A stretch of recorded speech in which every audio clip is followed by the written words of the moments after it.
This week on Fly Rod Chronicles, I head over the mountains to Elkins, West Virginia to visit the Bowden Fish Hatchery with West Virginia DNR Hatchery Program Manager Jim Hedrick. Jim takes the time to show us the state-of-the-art upgrades that the state has made to make this the biggest and most advanced hatchery in the state of West Virginia. We also get to tag along and show you all how much hard work goes into maintaining and stocking all these amazing streams and waterways in my home state.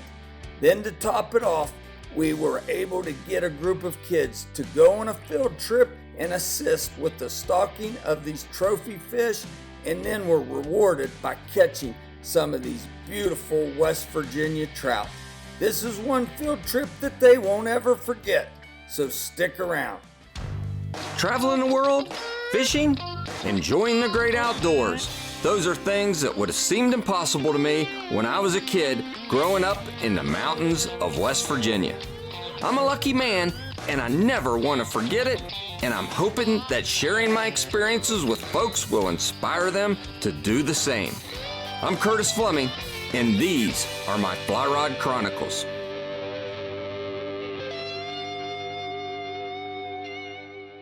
Welcome to this week of Fly Rod Chronicles.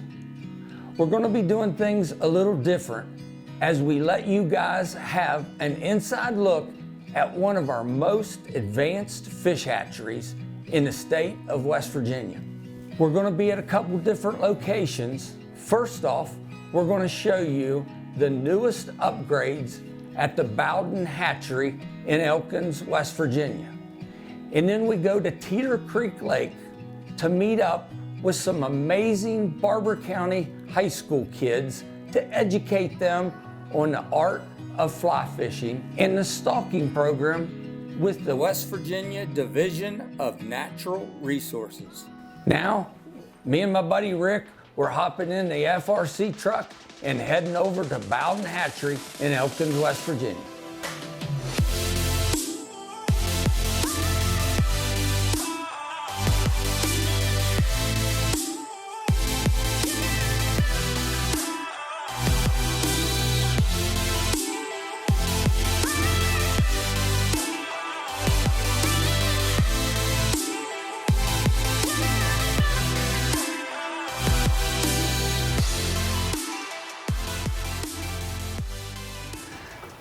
Boy, this is beautiful up here, isn't it? It's amazing. Yep, absolutely. Yep.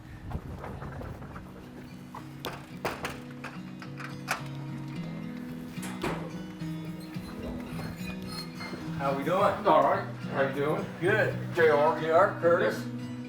Curtis. Hey, Curtis. Good to see you, Jim. Yeah, good to see you.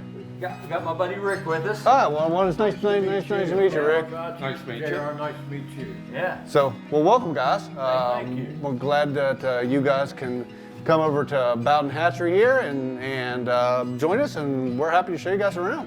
Thank you. Looking forward to it. I understand there's a lot of changes here. We got a lot of stuff underway. We got a lot of upgrades, and it's keeping JR busy here trying to see through fish culture simultaneously while going through the improvements and a lot of construction and still making the fish happen even with all the construction in place. All right, we're looking forward to seeing it.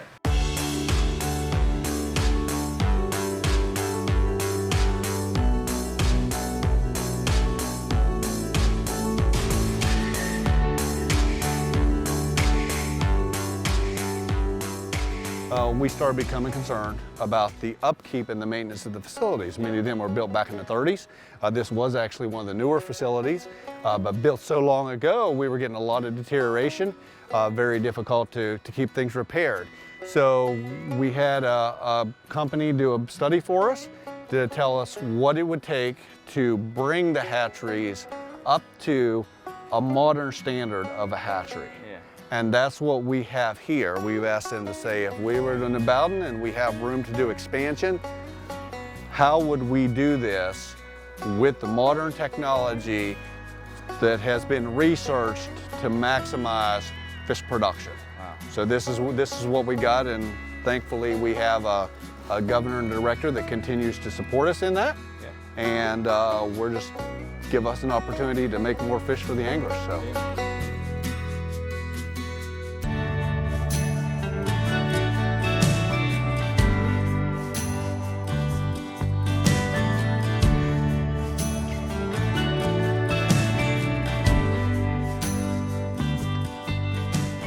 When I got here, the governor charged me with going in and figuring out what needed to be fixed, and I had a booklet on my desk about that thick, and it was the study that they did back in 2014 of the shape of the West Virginia's trout hatcheries.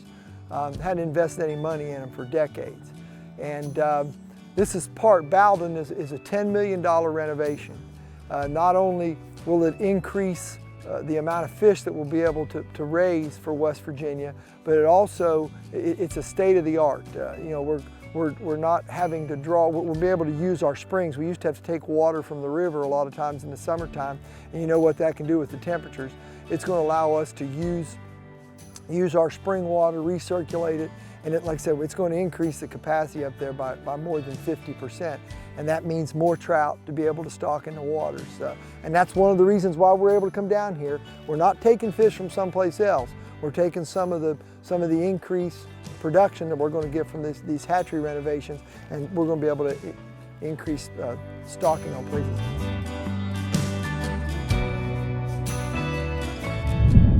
As we put this show together, it hit me growing up in the East.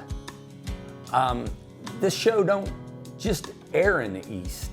There's East Coast fishermen, there's West Coast fishermen. We had a huge drought this year, which made us put this show together. And it really boosted us talking about fish hatcheries. And with the state of West Virginia doing the upgrade of this hatchery, I really want to explain why we have fish hatcheries and why we supplement our fish. Because there's people out there that might not know that we have to supplement fish, that we have to stock fish to keep fish in our rivers. And with having a really bad drought this year, there was times that we couldn't stock because the waters are so low. There's some years that it rains all summer and the fish will hold over. But in our state, we have to supplement fish. And it is a huge program, and it employs a lot of people, and it takes a lot of hard work. So, today we're on the upper Shavers Fork River. The Shavers Fork River is stocked for about 40 miles by the DNR. And today we were clear up near the town of Spruce Knob. We actually load fish on our rail car and drive up the rail. It makes a very unique fishing opportunity because the DNR then has access to stock areas that we would not be able to stock by truck. So it gives us a great opportunity to put fish in areas that would be very difficult to access otherwise.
Just to let you know what's going to happen here shortly.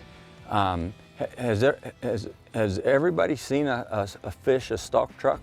Have you guys heads? Okay, so because you guys are got secret access. That truck is going to come in here, and it's going to be loaded full of fish. They're going to come in here, and they've got some extra buckets where they're going to let you guys help stock the fish, which is going to be fun, and watch you guys. So the fish is going to squirm and probably splash in and do all that, but we're going to kind of keep an area for us so we can all stay to where after we stock some fish, then we all want to catch some fish. Our friends here, they're going to assist and help you, and then film and hopefully catch some fish.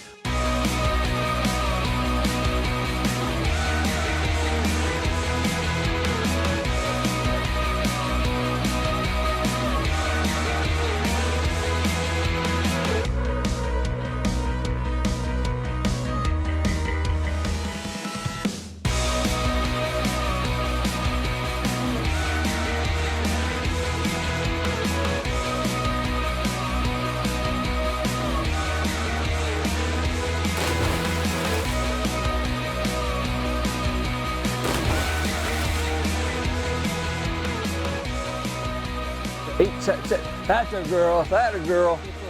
Keep it up, up. Nice fish, nice fish. First fish on a fly rod, right? Yeah. Awesome, congratulations. Now you don't think like the rumor will get back to school that like the only girl on the trip like is catching all the big fish, right?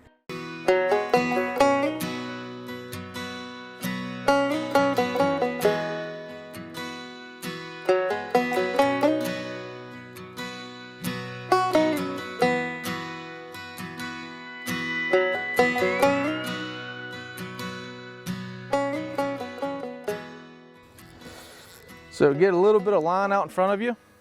You don't have to strip a whole lot off. Today we're not going to be fishing very far. Keep your line, both hands, one hand on the line, one hand on the rod. And when you pick your line up, go up to 2, then 10. You create a little bit of a loop. Then with your left hand, you can let go your slack, pull a little bit more line out if you need to reach. Then when you get ready to throw it out, you go straight out in front of you and down. Then you're going to keep a constant tight line between your line that you're holding and the fly in the water. And that way if a trout does take it, you'll be able to feel it. Then when you set the hook, go straight to 12. With fly rods, the big difference between fly rod equipment and spinning reels, when you see the guys set the hook on the spinning reels, I mean, they throw their muscle into it. With fly rods, you got 9 foot of leverage. So the simple, set the hook, go to 12 o'clock with it. You got all that movement, that 9 foot of leverage. You'll set the hook and it'll be perfect every time.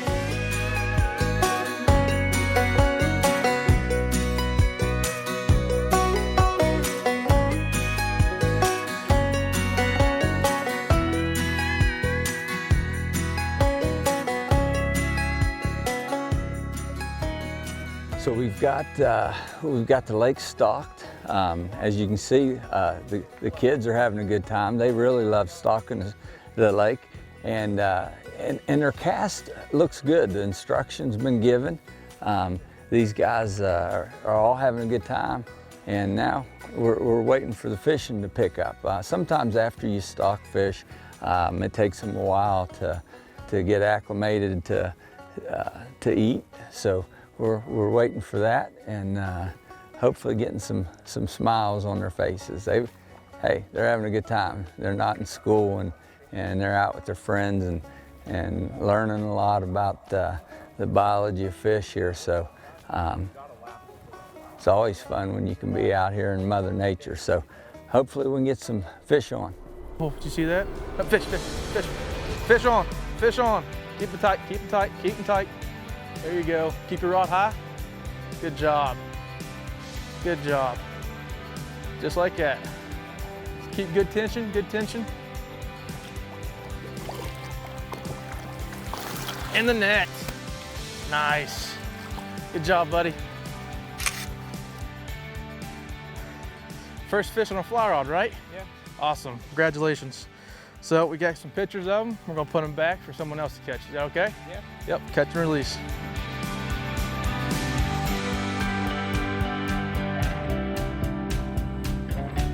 There we go.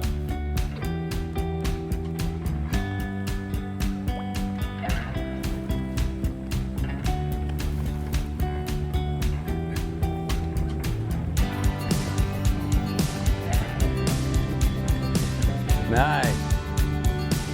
Good deal. Nice, nice.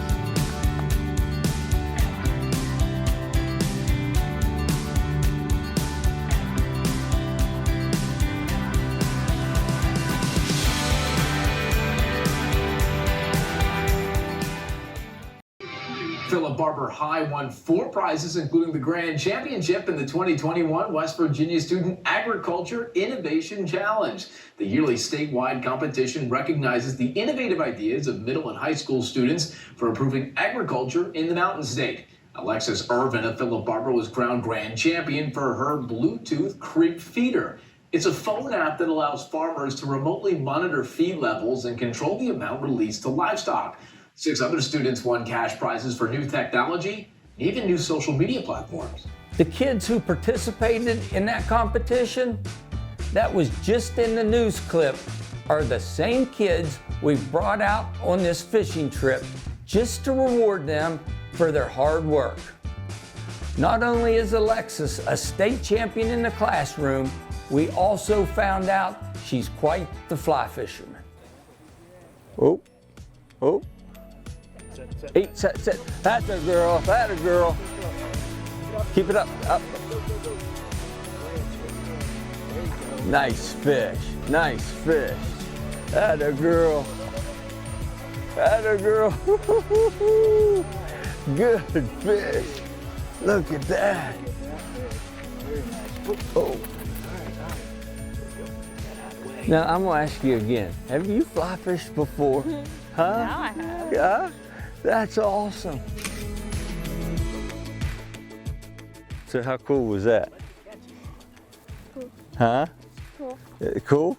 A bit different from what I'm used to, so. Yeah, yeah. New experience. So I mean, do you think like fly fishing something you'd get into? Yeah. So A lot more active than just sitting there waiting for a bobber to go. right. No, it is cool. And having a long rod like that, the fight feels so much like more intense, doesn't it? Yeah.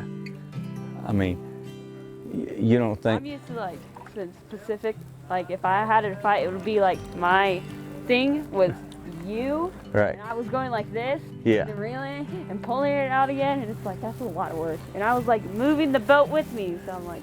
She's from Washington State. Yeah. But now you don't think like the rumor will get back to school that like the only girl on the trip like is catching all the big fish, right? Unless I say something. Yeah. Maybe you might want all these guys to go ahead and fix you a sandwich or something, right? To keep it all quiet.